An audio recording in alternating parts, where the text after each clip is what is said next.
Welcome to the Family Book Club podcast with Elizabeth Samsetti. Hi there. Today I want us to talk about there are these challenges people in relationship feel and talk about. They feel like that's when you're in a relationship, you feel that your partner is distant from you. You feel that he or she is not close enough the way you want. You are not being cuddled the way you want to be cuddled. You are not seeing a lot of them the way you want them to be around, and they hardly call you, text you, maybe days away, you don't hear from them, and they are comfortable with it. I want us to talk about it because it is really very important that when you are still in relationship, you know exactly what you are doing, the status, of what your relationship is.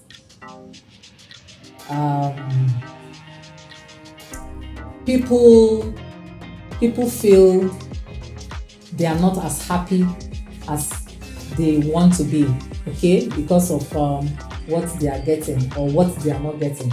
All right. If you are in that feeling, in that category, feeling the way that feelings that you are being neglected by your partner, you are not happy, it's not loving you, she's not loving you or reciprocating back to you the way you are showing him or her love, I think you should sit down and talk about it so that you know exactly where you stand, so that you will not go into marriage tomorrow and say I do, then you start having issues. I'm not alone here today. Kelechi is here. Hello, Kelechi. Hello. How are you Here doing? you are. It's Good. been a while. Yeah. Okay. been Tell a them. while. Tell them where you have been. I'm glad to be here again. Yes. I've missed this environment. Right. I've missed this show. We are glad to have And you. I'm happy to be here again, Yes. talking with our viewers Yes. and our listeners out Yes. there. Yeah.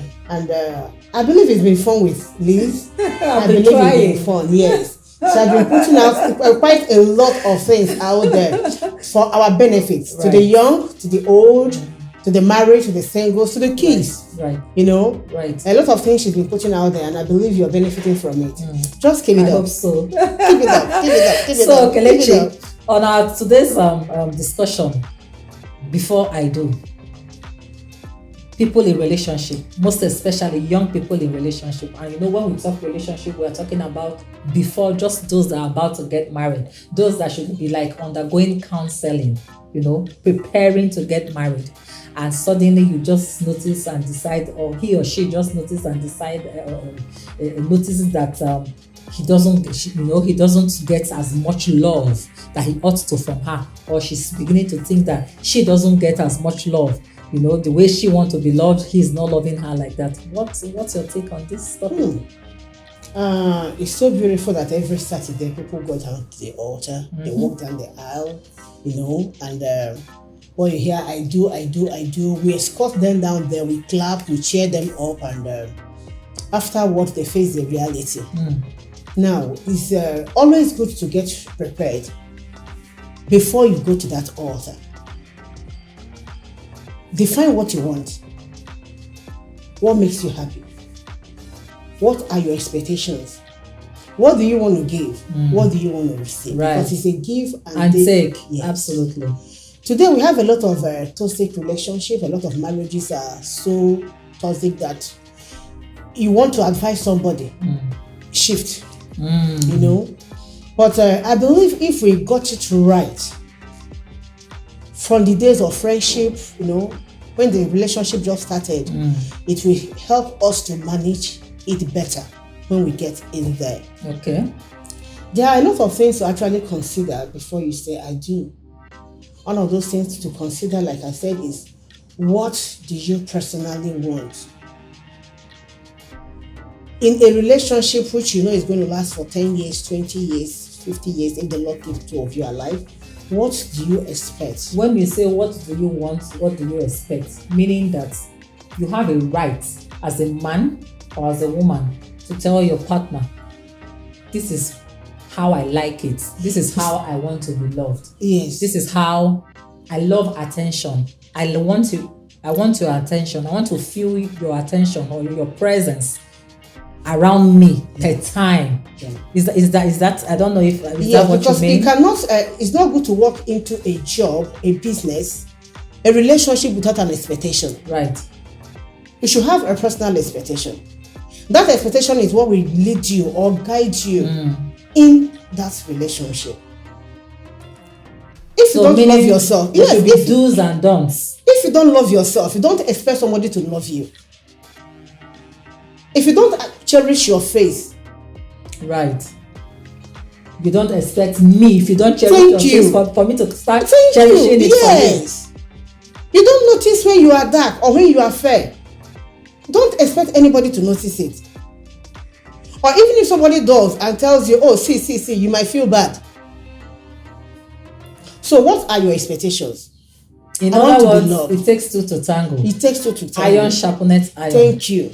As much as you are giving, I want this, so I should be able to give yes, that. To get back. Okay, so at the point when they begin to notice this distance from their partner, probably they are about to settle down with, and they are not getting it. Does it mean that the mind of that partner is somewhere else? Does it because the heart knows where it belongs, and the heart is always where it wants to be. So if they are so distant away from their partner, does it mean that they have yet another partner elsewhere that is not that particular person? We're talking both male and female. If there is a distance in a relationship, there are factors that relate to that distance. One of those factors is communication. Right. Compatibility. Right.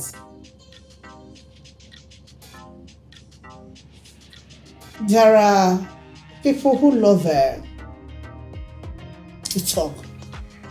There are those that talk less. Yes, there are those that talk less. Some people want to give detailed information on their day-to-day activities, while some are not such persons. So I sense upbringing here. Upbringing. Probably the way they were brought up. And nature. Nature. Yes, nature. There is somebody that will make you to speak. There's someone that comes into your life you will drop. It is not like you planned it. It just happens.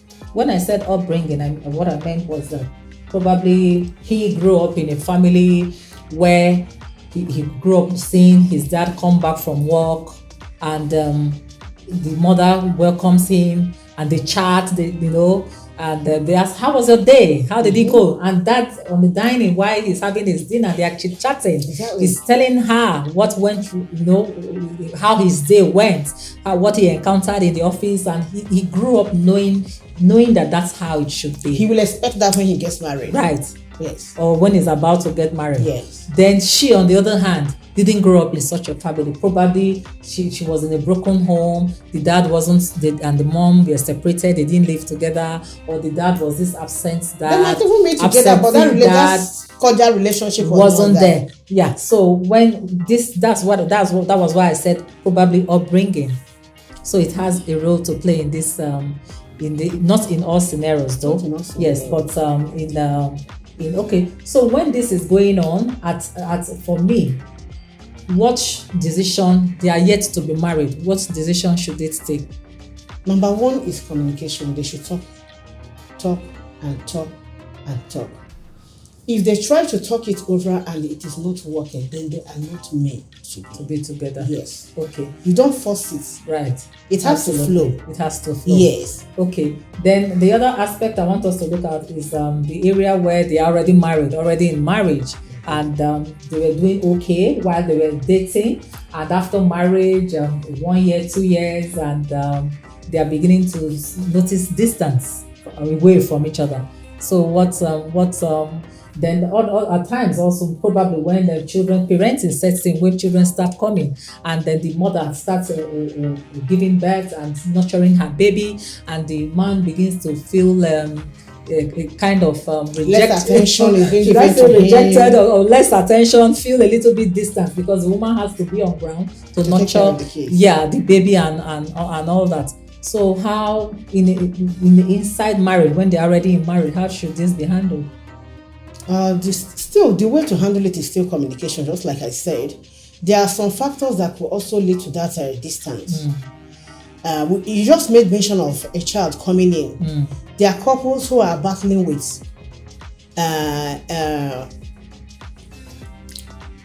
some kind of trauma after marriage. Some expectations are not met. Yeah. The kids are not coming when you think or feel they should come. Or low income, finances, challenges, health, a lot of things to lead to that. So it boils down to just like you had earlier said, communication. They have to talk. They have to dialogue. They have to talk. And then there's some relationship or some marriages that that we are rooted with lies.